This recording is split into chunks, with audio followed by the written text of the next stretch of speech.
Hello, is that you, John? Yes, it is. Hey Is that there. Megan?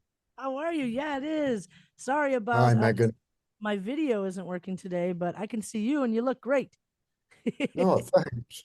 That's the best news I've had all week. Well, you deserve it, man. How you doing? 50 years in showbiz coming to Evanston, Illinois. We're super stoked. Get me while I'm alive. That's the truth. That's for everybody, right? We got to do it while we can. As I'm talking to Dr. John Cooper Clarke right now, 50 years in show business is the tour.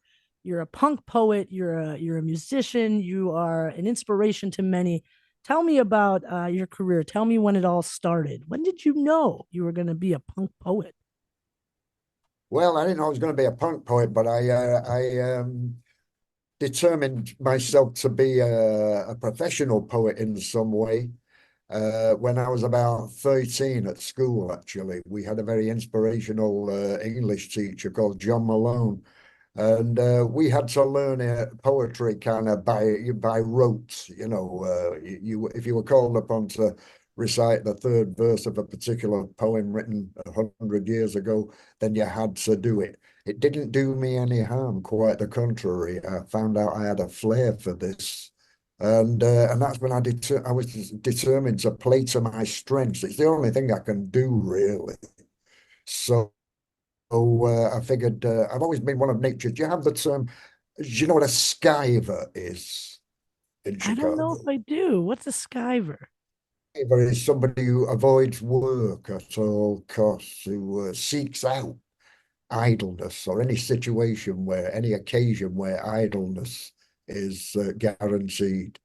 And that's always been my MO ever since I can remember. So I figured, what kind of profession would it be where idleness is actually a productive thing? And the only thing I could think of was poetry. Luckily, like I say, I had a knack for it. So I've been avoiding work ever since, and not very successfully. This is a very intensive tour of the United States that I'm about to undertake. So my avoidance of work doesn't it doesn't go for me most of the time. Yeah, it makes It's sense. a achievable goal though, idleness. If you're thinking about becoming a professional poet, then idleness is your friend and your ultimate goal. Hey, that's not bad advice. I mean, I think too that a lot of us are just going, going, going all the time and don't have a chance to be idle. So it's not always a negative Exactly. connotation, right? Thank God for everybody that's got a job. That's what I always say. I love it. I love it. So you started out, you knew you wanted to be a poet in some way, and you had inspirations, I'm sure. Who were you looking to as a young person? Uh, who was your inspiration in the poetry world? I tell you, I was advised against this course of action, becoming a professional poet by anybody that cared about me, tried to disavow me of this ambition to be a professional poet on account of they could never find anybody that had ever earned a living out of poetry alone. But I was determined that this wasn't the case. So I started looking back at the monologue artists of the late music hall period in the East End of London. And you would have rude monologues or broadly satirical monologues. But every show featured a monologue artist. So I figured, there is a place somewhere in show business for what I do. And but I had to make my own kind of space, really. I always determined to recite my work because I always think that poetry is better. You have to hear it. That's why it's good to be able to recite other people's poetry aloud. I think you should always hear poetry. You shouldn't sit quietly and read it in a book. It's like a blind man going to the movies. You're only getting experience there. Yeah, So I always recommend that you listen to it, but you read it aloud. If you're reading it out of a book, read it aloud. So you Uh, read it aloud to yourself too. so I'm sorry. I said, so you read it to yourself when you're in a reading it out of a book. You'll read it aloud to yourself. Yeah, I do that. Yeah, I think that's a good way to do it. You're audibly yeah. hearing it. You know, Well, I never know whether a poem's any good until an audience tells me it is. absolutely. When was the first time that you wrote a poem, and which poem was it that you said, "Wow, people actually really are digging this"? And I think it was what's called "I Married a Monster from Outer Space." I think you just played the old record of it there, did you? I I'm did, yeah. before we joined up. And yeah, that's. I think that is what. I think that is the first poem that I remember writing that was taken seriously. But I wrote it because it was the longest movie title I'd ever seen at that particular time. I That Married a makes Monster from Outer Space. It came out around the same time as I Was a Teenage Werewolf. You know, with those kind of shock horror scandal rag expose kind of style, isn't it? I did this, I did, I dreamed my husband saw me in my maiden form bra. Oh You my know, God. that kick.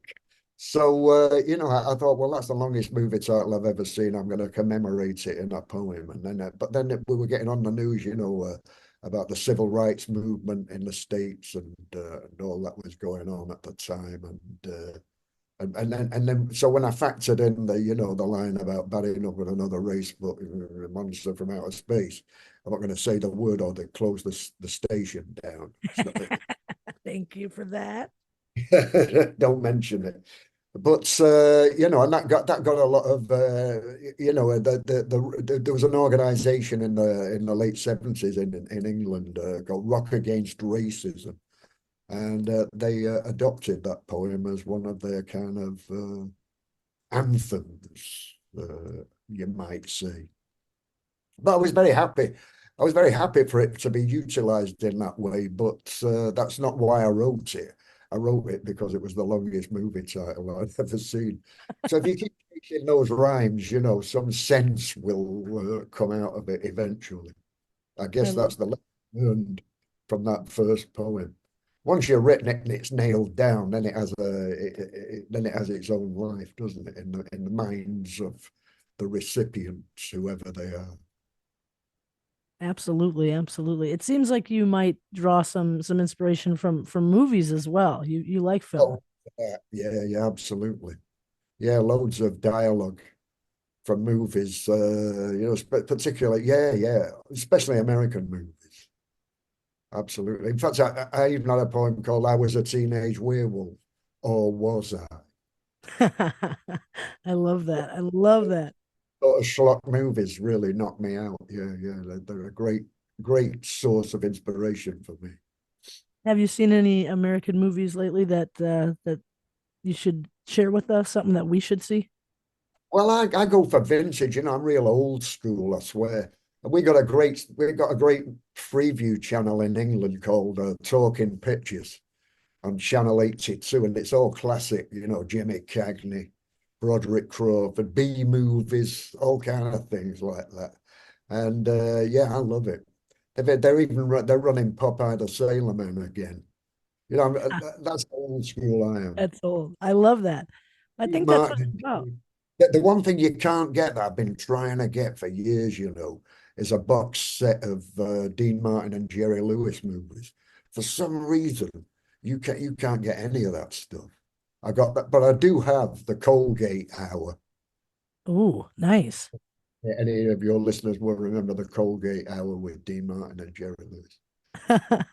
I love that. I mean, we got to keep this stuff alive. That's what it's about. And some of that old stuff is just, iconic and just so wonderful.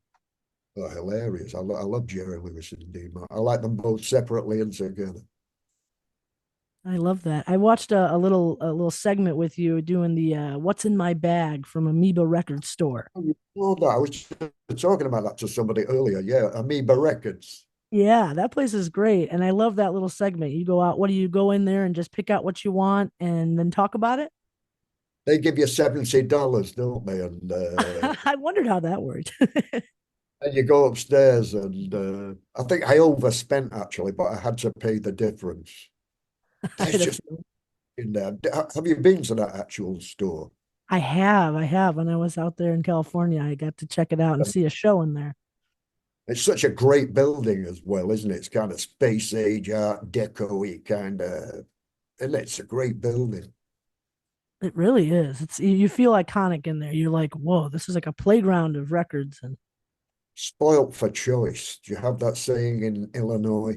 Spoilt for choice in Illinois. no, Well, yeah, I was. There was just too much in there. I was just wanted it all. yeah, it's like I, trying to choose a movie or Netflix, and you're like, there's so many options. You end up just not doing anything. any, exactly. Yeah, yeah. I'm a terrible channel hopper. 82 to 49. Yeah, Yeah, and you mentioned some of the things you mentioned I wrote down, and I liked some of the picks you had. You mentioned most of these things you picked were stuff you couldn't get in England, right? yeah, that's right. Yeah, for instance, one of them I remember was Mickey and Sylvia, an album of their stuff. All I really ever heard of theirs was "Love Is Strange." You might remember it from the soundtrack of Badlands, starring Martin Sheen and Sissy Spacek. Love Yeah. Is Mickey Baker and Sylvia Vanderpool. Did you like the rest of the record or Oh, great! Every one of them's a killer track. Yeah, yeah. I love that. I love when you find something that you knew you loved the single and then you get the whole thing and you're like, oh wow, Yeah, this is a every discovery. one of them a potential hit record, every track on the album. Yeah, and there was a couple like films or maybe music DVDs like the Chet Baker Let's Get Lost. That looked really, really Oh yeah, cool. I had that before I went into Amoeba Red. That's a great one. Bruce Weber, Let's Get Lost. Yeah, sensational. Great film. And the TAMI Show, that looked cool. I didn't ever hear of that. What is that? Yeah, I couldn't get that other than Amoeba Records. So I bought it. Can you believe you can't get the TAMI Show in England? That's unbelievable. That was It's an called, English show, I'm guessing. pardon? Was that an English show? A British thing? TAMI I don't know Show, what. no. It was British invasion period Yeah. America. Oh, cool. Yes, so you've got all those beat groups, the Yardbirds, people like that, and the Kinks, the Stones, all those great British invasion bands, and then you've got all the great American acts, and of course the whole thing is completely the guy that puts his stamp on that whole movie, one guy and one guy only, James Brown. I mean, they use the term that term iconic is, in my view, is overused. But if it was ever applicable, it's to James Brown's performance of "Please, Please, Please" in the TAMI Show. With the houndstooth check Yeah. sport, and the one. Yeah, no, Sensei. it was cool to see the footage in your little segment of that because I was like, ooh, I got to find out about this Tammy show. But wow, James Brown, like, Everybody, the Birds are on it, Beach Boys. Anybody nice. that's anybody, Yeah, the sensation. I think Stones. the Stones, yeah, it's a Yeah, and great then show. that James Brown, the famous Flames, the Apollo 1962. Like, you just opened my eyes to a lot of stuff that I'm like, I don't know if I know this, but it's time for me to dig in. James just kills all of that competition off right. It's unbelievable, all those superstars. But the last thing, the standout piece in that film is, without a doubt, "Please, Please, Please" by James Brown and the Famous Flames. Yeah, and That's he's amazing. destroying that crowd, isn't he? Because he keeps going Yes. crowd and he's completely killing them. I know. I mean, I've heard that he had to be held up or taken off stage, and I'm like, who's this guy Yeah, yeah. standing next to him? Yeah. He used to carry a fake doctor, That's advising is that not who that was? a fake doctor that sort of, "James, for the good of your health, you've got to stop now." No, no, I've got to go back. This whole shtick that he had going on, it was amazing. With the doctor pleading for the good of his well-being, not to do another. That's amazing. I mean, and fantastic. I mean, there's a guy that started out at fever pitch and then worked his way up. Really, really, like you said, iconic. The word doesn't even, it doesn't even describe the scope of how amazing the man is. But you think Sex Machine, and you think a couple tunes, but then you see Please Please Me on the TAMI show, just the clip. I was like, oh wow, we have some really cool people to look to the past and inspire Bo us. did done it as well, innit? I think Bo Diddley. Ooh, okay. It's a big event. Anyway, I bought a copy at Amoeba Records, and unfortunately, American format, it won't play on my machine. Yeah, No. yeah, what a bummer. I wonder what the difference is. Interesting. I never thought about that.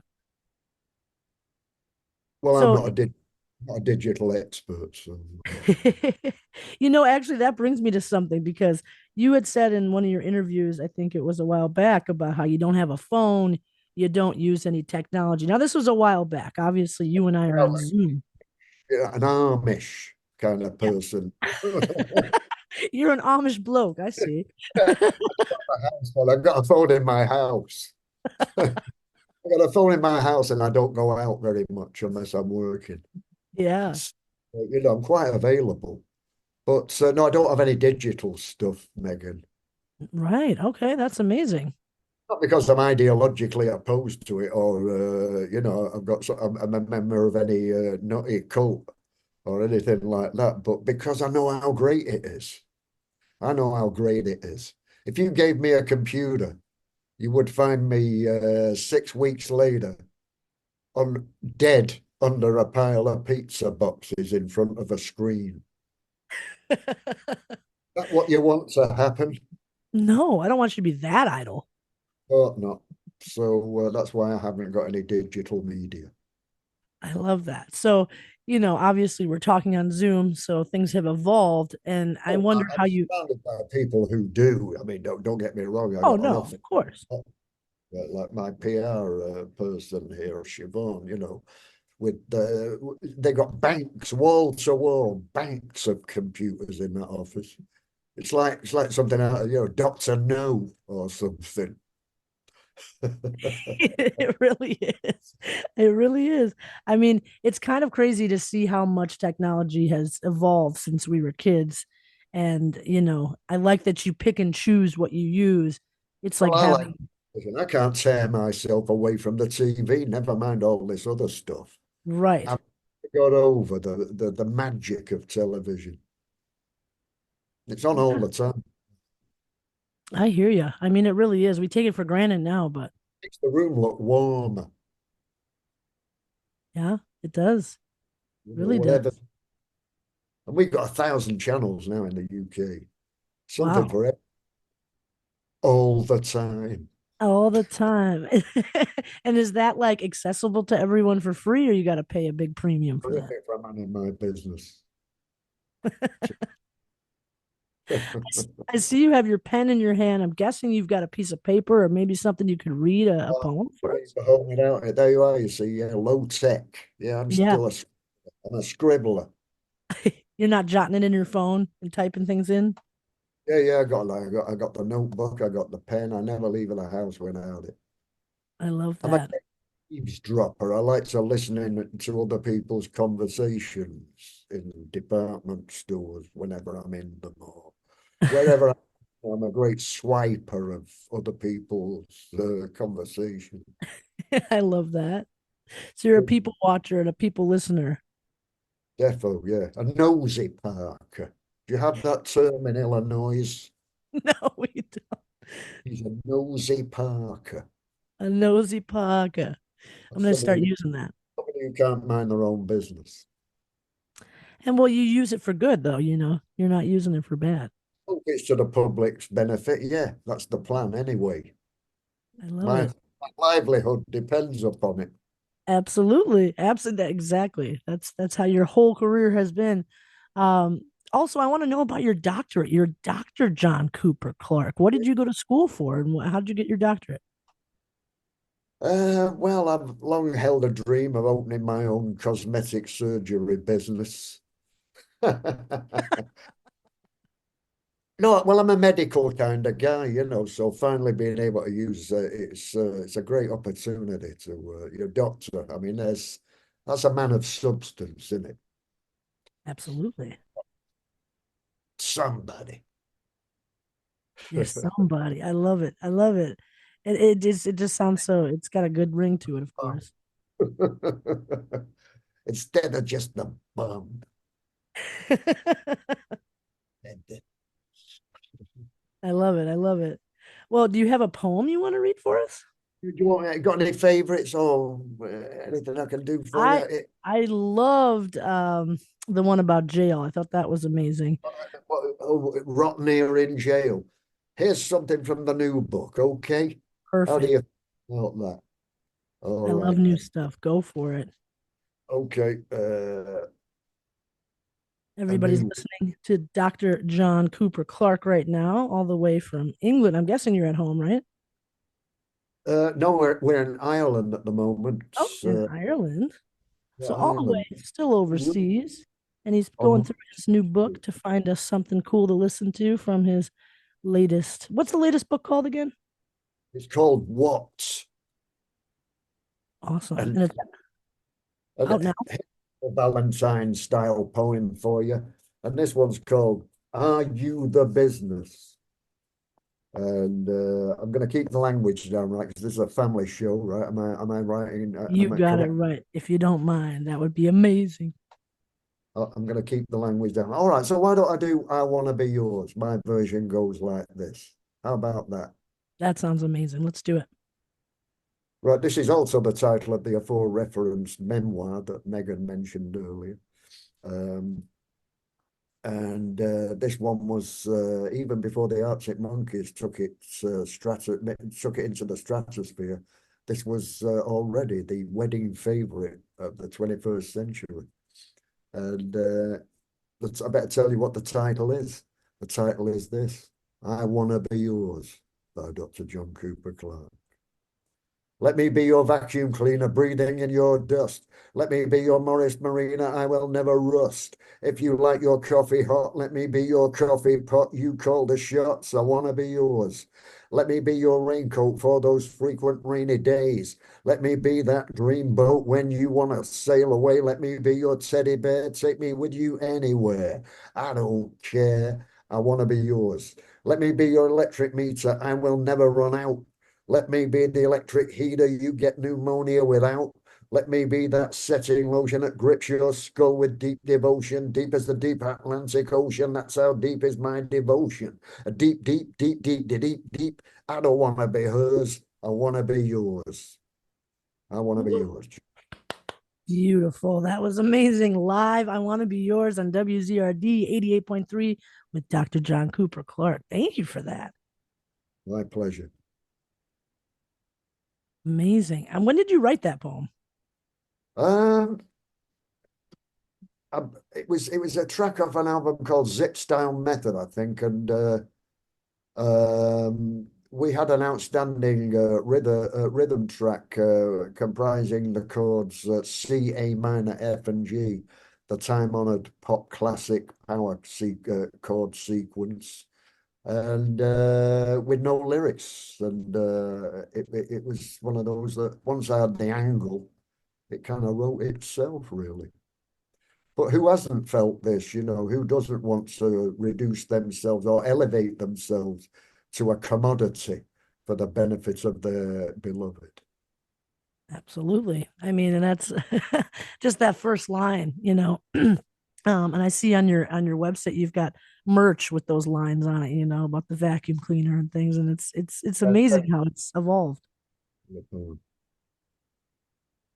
It's a beautiful thing. I love it. And so the Arctic Monkeys, they put that on their album AM, correct? Correct. And Yes, kind of yeah. brought it to a new audience, right? Without a doubt. And it's a very difficult thing to convert a poem into a song, and they've done a miraculous job of this, by not doing very much, and by virtue of Alex Turner's mellifluent mezzo baritone voice, it's gone stratospheric, and not surprisingly. I wish I'd done it like that in the first place. He's done a fantastic. The Arctic Monkeys version is sensational. I couldn't be happier about the way that went. That's amazing. It's got to be a huge pat on the back to know somebody's, bringing that back and Well, redoing it. anyway, I was already a fan. I was going to Uh, ask, the- did you know of who they were before that? yeah, yeah, we were quite palsy-walsy right from the start, actually. I remember Palsy when, Walsy. before they became megastars, I met them and they were kind of school pals, shy teenagers sort of thing, very, uh, yeah, shy kids. But Yeah. that's all behind them now, and they're, rock and roll superstars, and why not? It's terrific that, because they were kind of a proper kind of gang Mm-hmm. Yeah. rather than influence that ads in the paper for a bass guitarist wanted for blah, blah, blah. They were kind of, like the Beatles, they knew each other. They were kind of an impregnable unit Yeah. and have always done their own thing. And every subsequent album has been absolutely different than its predecessor. So they're people of great ideas and the musical ability to push them through. And I mean, Matt Helders, what a gifted, what a fantastic an asset he is. Last time I saw Matt was he was playing behind Iggy Pop, Wow. so concert in France. At my sister-in-law's, near my sister-in-law's house. And, yeah, sensational. Great show again. Iggy's always good value, obviously. But yeah, they go from strength to strength. Yeah, I mean it's really cool to hear both versions and then also to know that this is like a wedding song. Like you've actually performed this for people at their weddings. Oh, they perform it to each other. I meet people all the time who, wherever I am, that's conveyed this knowledge that they had this recited at their wedding ceremony. So, yeah, how nice is that? That is really nice. And I mean, your music or every what is it? Evidently Chicken Town. That was featured in like what a Sopranos episode or something. The Sopranos, yeah, in the penultimate episode of The Sopranos, yeah, I was another again. I was thrilled to pieces about that. That was a great show. I love The Sopranos. So I was so shocked. And I didn't. This happened at a time when I didn't have any representation. It was sort of the end of my wilderness years, and I didn't have any proper representation of any kind. So they took an executive decision and used that on the for some reason on the back credits of the penultimate episode of The Sopranos. Yeah, I'm so happy that they did this. So happy about that. Wow. How does that work? Do they call you and ask you, can I use Oh, this? well, I was unreachable at that time. Hmm, Like I said, any representation at all of any kind, and that's true. thank God for the person who made that executive decision. Because it's great to be even moderately, minutely involved with a show like that. It's just sensational. It's yeah, that show was sensational here and all over the world, and that's amazing that you were included. I love that. You've also done some amazing things, like shared the stage with bands like Joy Division or the Sex Pistols. What was that like? Well, it was the early days of punk rock, so it was quite sort of lively. Uh, yeah, I mean, unpredictable, lively. The early days of punk, people were sort of making it all up as they went along, really. But the worst thing that happened in England was the somebody in the music press reckoned that spitting at the act was a kind of a sign of punk appreciation. Now, yeah, that was horrible. I mean, that was for a while. That was really awful. I mean, obviously, they were even doing it. The Ramones, Richard Hell, they had to put up with it. And it was that was horrible because I used to wear suits. And my dry cleaning bills were off the scale. I bet. So pretty, in fact, I converted into a kind of a leather jacket and black jeans, simply. It was just off the scale, my dry cleaning bills, and it was horrible anyway, it's just disgusting. So, leather jacket, simply white with a damp cloth. There you go. You had to bring a cloth to make sure you had that spit taken. Things, I, yeah. I But it feel was like horrible. Fancy having to consider those kind of hygiene issues in a showbiz situation. It's horrible, isn't it? I'd like to find a guy that's put that around and give him a piece of my mind. yeah, I think I've heard of that, of the spitting, but I didn't really realize it was real. Sorry, what did you say? In fact, somebody, a younger man than I, ought to punch him the hell out. Yeah, if you remember who he is. I love it. I love it. Good job I don't remember, or I'd be in crime. Yeah, you might be in jail for that one.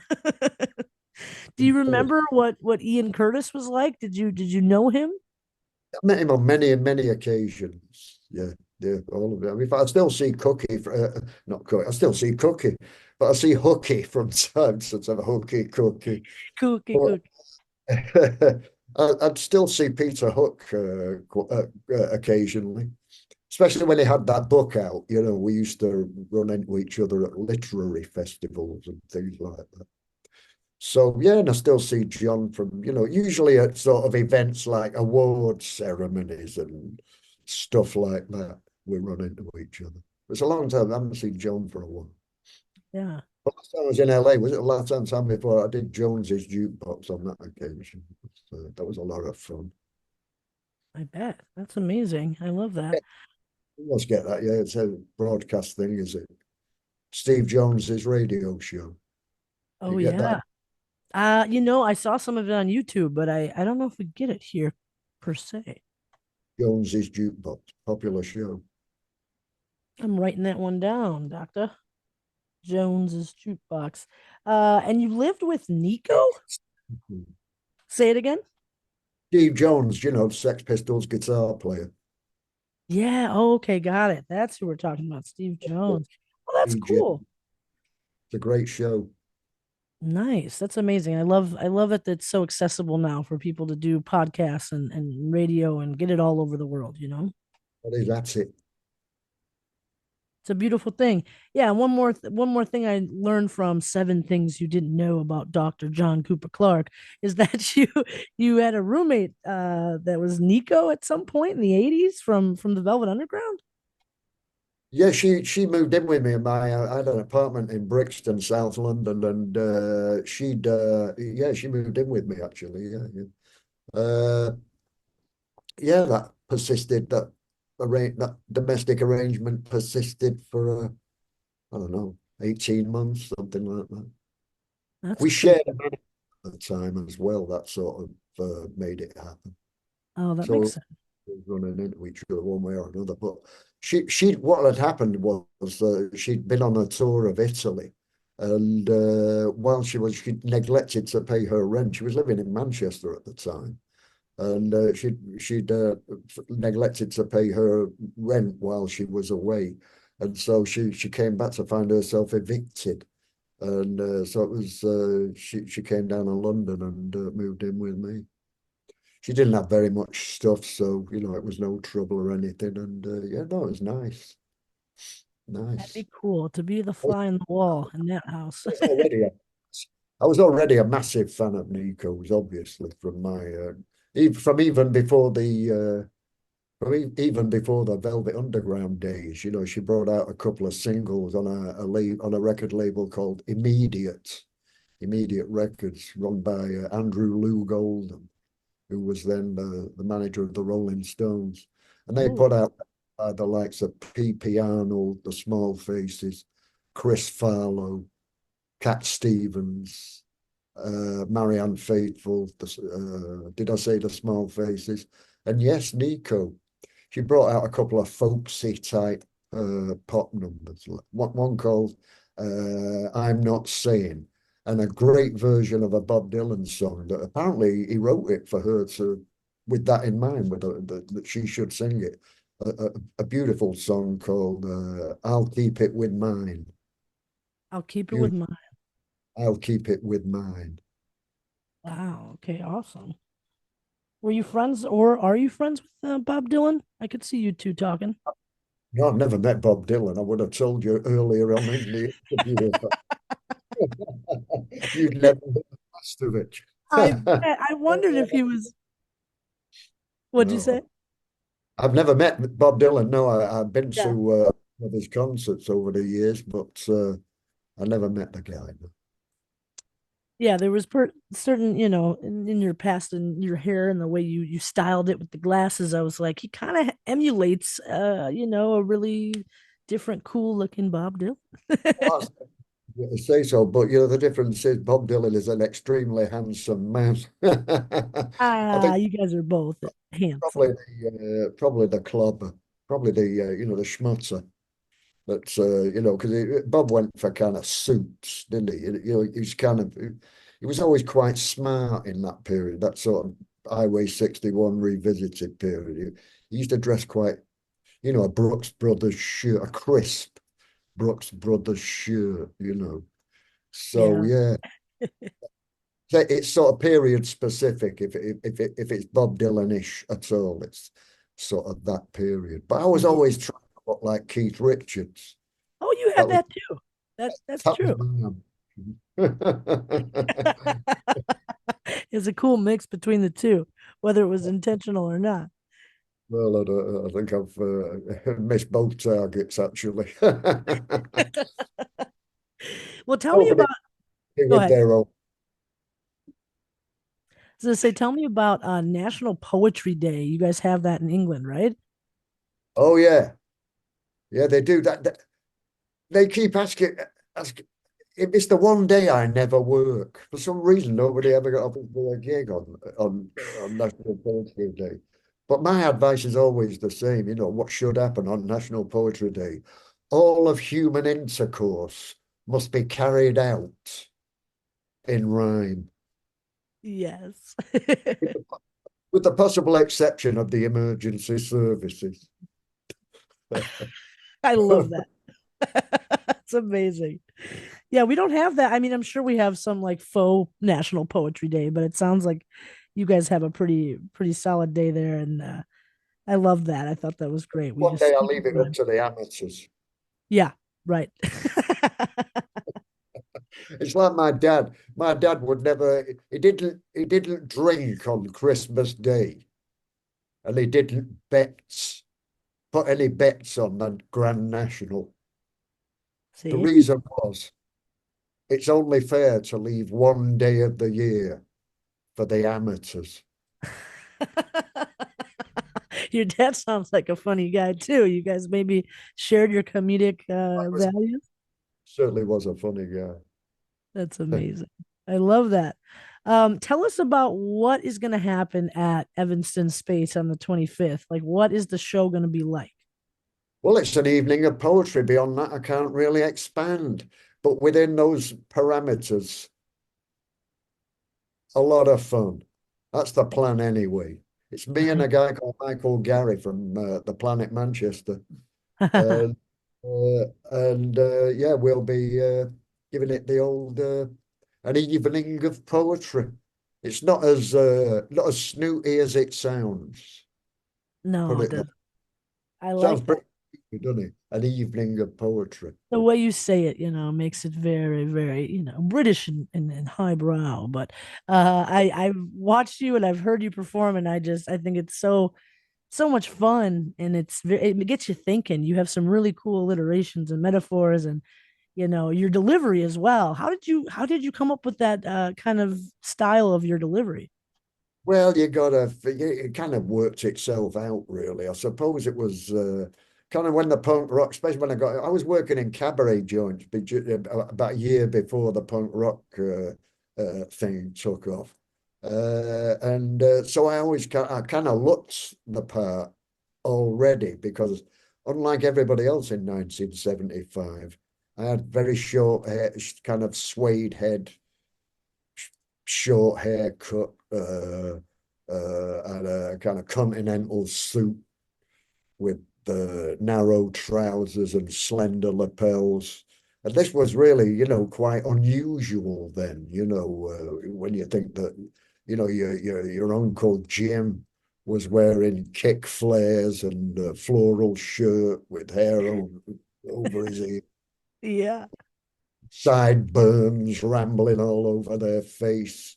So really, this clean cut look that I had going on, this Ivy League sort of muddy kind of look that I had in the cabaret joints, fitted right in with the punk rock look. So then, and I was sort of reading up on it, and I went to the Sex Pistols gig, and the big thing then was everything. If you did any cover versions, you did it at triple speed, and that was Yeah. like that style of punk rock in England anyway. So I Oh, figured I'll do the same with my poetry. I'll take my existing repertoire and just crank it up speed wise. And that's when I perfected what they termed my machine gun delivery. But ooh, now, in the autumn of my years, it's at a more varied pace, as you probably noticed the last time you saw me. I Did, I love that. did used to bang them out real fast. Yeah. By the time, no, by the time they found out they didn't like it, I was out of town already. You're always on the go. They can't find you. They can't find you. That's me. I love that. That's amazing. The machine gun delivery. That's a great way to describe it. I mean, your career Uh, has been storied and just varied through all different worlds. And, you're still doing it. You're still bringing it to clubs like Space in Evanston. We're super excited for that. What was the date? Like, do you remember because you're saying 50 years, was it 1974 specifically, or was it, just around that era that you started this? It'd been 19, I would have been doing the cabaret joints in 1974, 75, but after that, when it turned into 1976, it became the punk poet kind of shtick, and Right. that label has adhered itself to my life ever since. Although I say you can't be a punk and be over 19. Yeah, it's really true. It has to do with youth. So, Yeah. but punk poet it is. You can't fight that kind of mythology. Why waste? Why waste your energy trying? Yeah. Punk poet,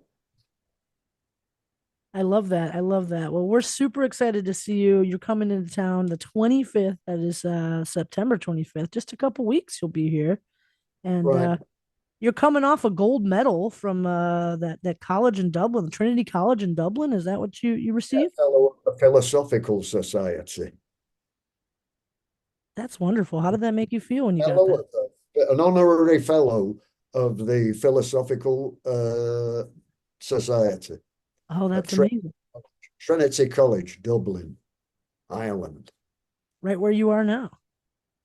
Well, where maybe I not am now. Dublin, but Ireland. Yeah, that's amazing. I mean, that gold Yeah, medal looked, the old country, Megan. yeah. The yellow country. I Here love, it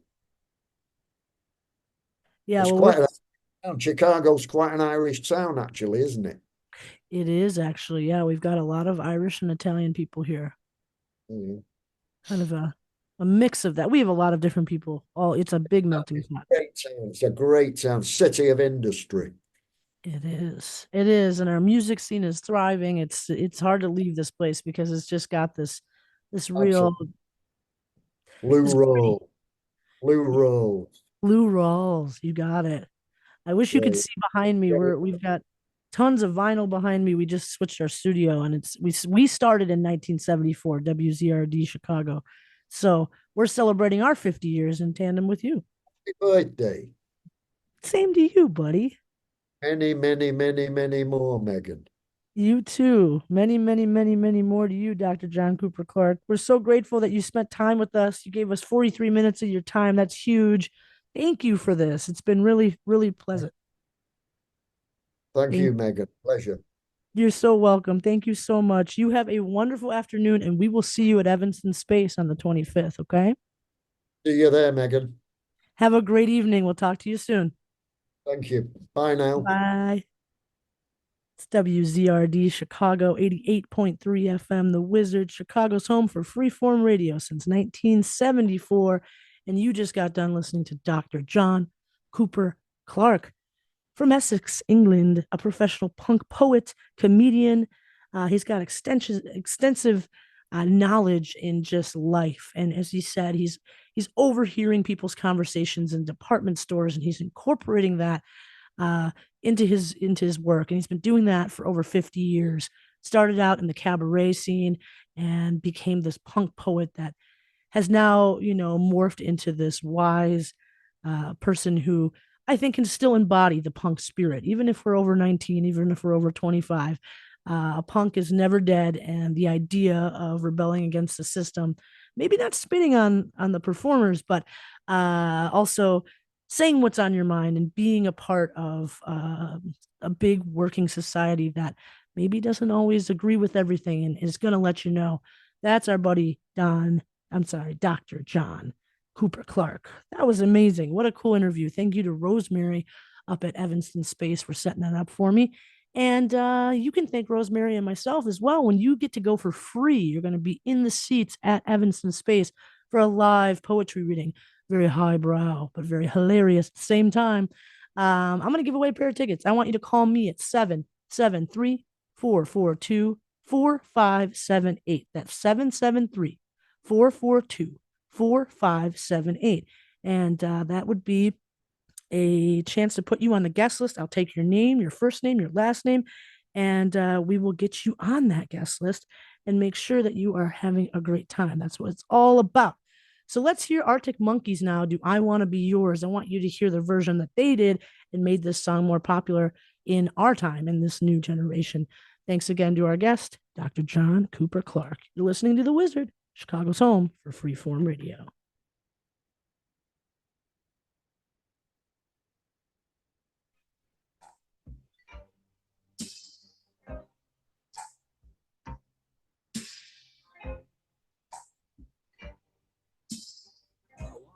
Your vacuum cleaner, breathing in your dust.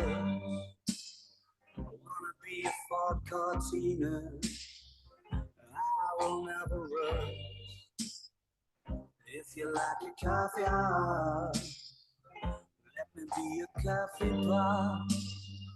You call the shots, babe, I just wanna be yours. I have held in my heart are harder to hide than I thought. Maybe I just wanna be yours. I wanna be yours. I wanna be yours. Be yours.